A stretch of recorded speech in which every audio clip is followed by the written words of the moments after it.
বড় বড় কুসাই, এই যে কুসাই রামদা হাতে করে খাড়া আছে। হ্যাঁ ভাই ভালো করে শুনে। এই যে কুসাই রামদা হাতে করে খাড়া আছে, যে গরু কাটতেছে, গরু কাটতেছে।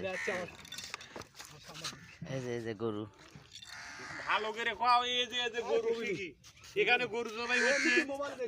আরে এখানে গরু জবাই হচ্ছে, একটা মানসিদ আছে যে গরু দেয়া তিসিকালি, এই যে তিসিকালি মাজারে মানসিদের একটা গরু জবাই হয়েছে। এই দেখেন ভিটি এলাকার। সকাল সকাল তিসিকালি চলে আসলাম একটা মানসিদে, গরু দিয়ে মানসিদ রান্নার জন্য আমি ইকবাল চলে আসলাম তিসিকালির মাজারে। সকাল 8টা বাজে, কেবলে দোকানপাট খুলেনি। তিসিকালি মাজারে চলে আসলাম সকাল সকাল, একটা মানসিদের গরু দিয়ে মানসিদ, তাই জন্য সকাল সকাল চলে আসলাম। রান্নার জন্য চলে আসলাম সকাল সকাল তিসিকালি মাজারে।